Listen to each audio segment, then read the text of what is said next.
Hello po sa lahat po ng mga Don Bell fans, sa lahat ng mga nagmamahal kay Miss Bel Mariano and Mr. Donnie Pangilinan. Panibagong updates po tayo dahil para lang po ibigay sa inyo yung reviews patungkol sa movie na MGB or Meet, Greet and Buy. Dahil kakaiba pala ang relationship ni Mr. Piolo Pascual at ni Miss Bel Mariano dito sa movie na ito. Ikakagulat nyo po.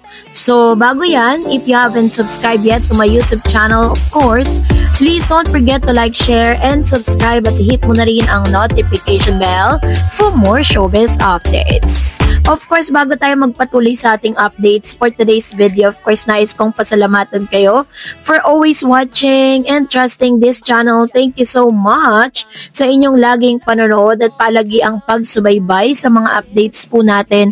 Maraming salamat po. At ngayong araw, ito na, pag-usapan natin dahil base po sa report ng ABS-CBN at ng Star Cinema, ang MGB or Meet, Greet and Buy ay nakakamit na po ng almost 370,000 millions for second week. So magta-third week na po sila ngayong linggo. So tignan natin kung magkano po yung kikita. Hindi pa po kasama dito yung kita ng mga parang sa ibang bansa, ganon. So yun po yung inaabangan natin kasi napapanood na rin po siya worldwide.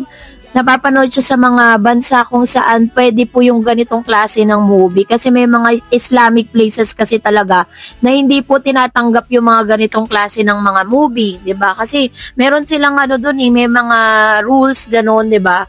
Tulad ng ibang movie ng mga Pinoy movies like even international movies, hindi talaga. So, 'yun.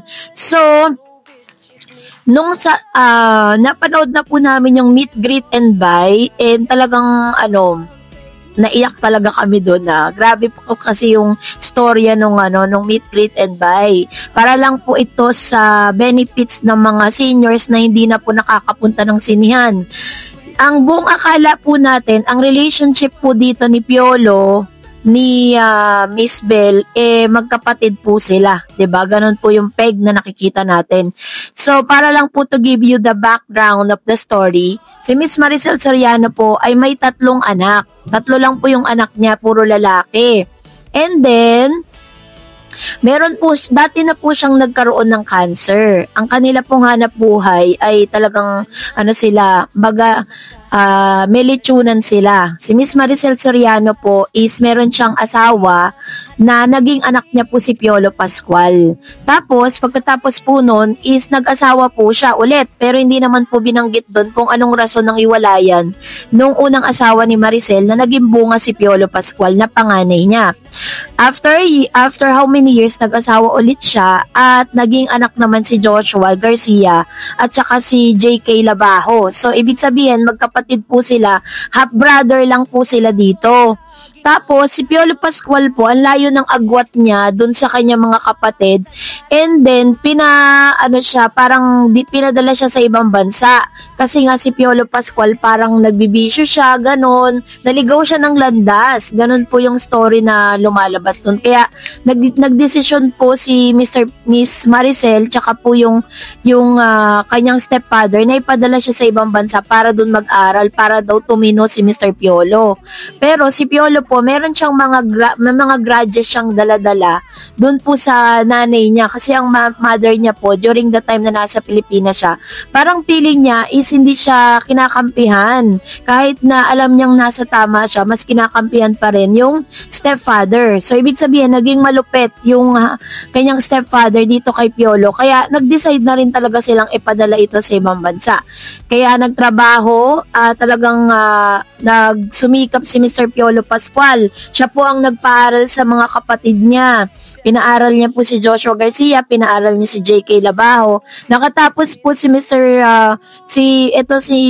Joshua ng nursing, pero mas minabuti niya na siya na po yung mag-manage ng kanila pong lechonan kasi nga parang walang makakasama si Miss Maricel Soriano kapag po umalis siya. Kasi mag-a-abroad siya at jowa niya dito si Miss Kayla Estrada, naging jowa niya. And then si Mr. Piolo naman po is nagkaroon po siya ng sariling restaurant sa ibang bansa sa Amerika At sa kanyang pag-uwi, akala po ng magkapatid na JK tsaka si Joshua, sa pag-uwi niya, umuwi siya dahil sa graduation ni Belle. No, si Belle Mariano po ay anak ni Mr. Piolo Pascual. I think parang single dad itong si Piolo, no? Tapos parang apo ni Miss Maricel Soriano si Belle Mariano dito. So, kala natin bunso siyang kapatid pero hindi pala.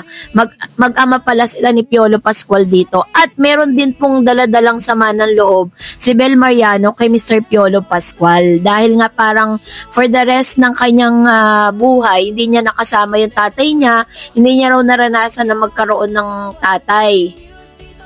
So, ganun yung kanyang dinadala. And then, umuwi si Mr. Piolo Pascual dahil inaakala nilang umuwi siya dahil sa graduation ni Belle. And then, dumating na po yung chance na nalaman po nilang lahat doon po mismo sa graduation rites ni Miss Belle Mariano na himatay, nawala ng malay si Miss Maricel dahil nagtitrigger na pala or bumalik pala yung kanyang cancer na hindi po sinasabi ni Miss Maricel dahil ayaw niya na pong magpa-chemotherapy dahil doon sa mga hirap na dinanas niya. Kasi pinakita doon yung sobrang hirap na dinanas niya nung nagkaroon siya ng cancer dahil nagpa-chemo siya, sumusuka siya, tapos sobrang hirap. Ganun yung process na pinagdaanan niya and then gumaling siya. Kaya po talagang ayaw na ni Miss Maricel Soriano na magpagamot. Kasi unang-una, ayaw niya na raw mabound sa utang. Pangalawa, ayaw niya na rin na mahirapan. Pero syempre, yung mga anak niya, pinipilit na magpagamot siya. Si Joshua Garcia, gumahanap siya ng paraan para po gumaling yung nanay niya kahit hindi mag-undergo ng chemotherapy. While, dahil po si Miss Maricel Soriano dito, sobrang idol niya po yung si Park Jun, basta Korean actor na sikat. Sobrang fan na fan po siya, dilulo talaga siya as in. So isa sa mga grand wishes niya na makita niya at makapunta siya sa meet and greet nitong si Korean actor. Pero nung tinatanong, naging condition po yun para po pumayag siya magpa-chemo. Sabi ni Piolo, kapag ba nabigyan ka at nakapunta ka, na-meet mo yung Korean actor na to, magpapa-chemo ka. Sabi ni Maricel, yes daw. So ginawa nila yung paraan nila and then talagang pumila sila, ganun, tapos naganap dahil nga sobrang sikat yung Korean actor na to. Ang ending, hindi sila nakakuha ng ticket at nakabili online. Ang ginawa po ni JK Labajo, naghanap siya ng means para po makahanap siya sa Facebook. So, nag-post siya, naghanap siya ng mga seller na pwede niyang pagbilan, and then nakahanap po sila. Pero, ang resulta po nun is scammer pala yung seller, no? So, nagbigay sila ng 50,000 pesos dun sa ticket na yun. Pagbalik po nila sa bahay, na-scam sila, diba? Wala na naman ticket. Wala na naman silang pag-asa. And then, pag-uwi po nila ng bahay, meron pong, buyer ng bahay po nila, ng lechonan.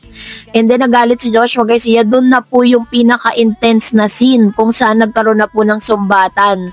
Doon na po nagkaalaman na meron pala silang mga bit-bit at may mga dala-dala pala silang mga grabe yung mga dala-dala nilang heartaches sa isa't isa.